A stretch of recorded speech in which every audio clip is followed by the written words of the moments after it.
Devínske rameno prešlo v minulosti dynamickým vývojom. Jeho kedysi niekoľko desiatok metrov široký tok sa postupne ľudskými zásahmi menil. Nakoniec, po sérii rôznych vodohospodárskych opatrení, bolo toto rameno v 70. rokoch 20. storočia úplne odrezané od hlavného toku Dunaja.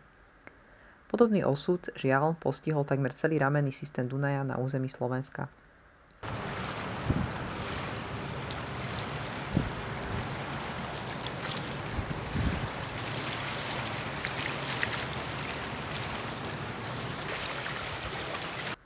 Vysoké brehové opevnenie, zabraňujúce voľnému prúdeniu vody do ramena, má negatívny dopad na miestny ekosystém.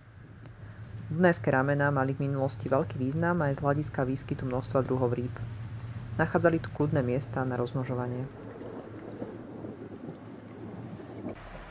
Bratislavskému regionálnemu ochranárskemu združeniu sa v spolupráci s vodohospodármi podarilo po nevyhnutnej prípravnej fáze vypracovať projekt revitalizácie ramena. Najmä vďaka Európskemu programu LIFE, podporenom Ministerstvom životného prostredia Slovenskej republiky, sa mohlo začať v marci 2015 aj so samotnou realizáciou projektu.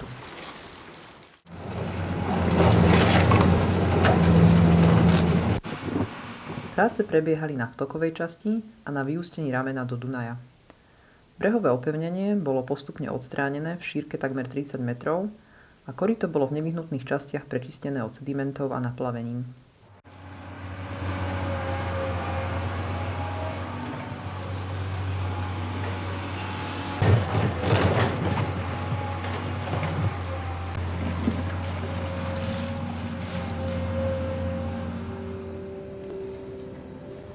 Úpravy nátoku zabezpečia počas väčšiny roka jeho prietočnosť.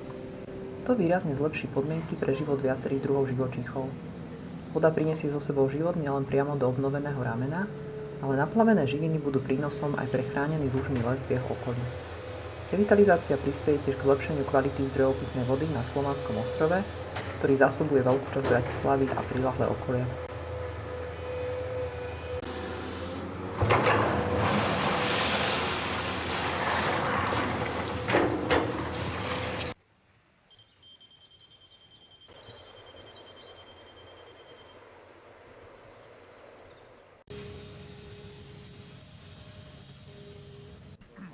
Revitalizačné práce boli ukončené v apríli 2015.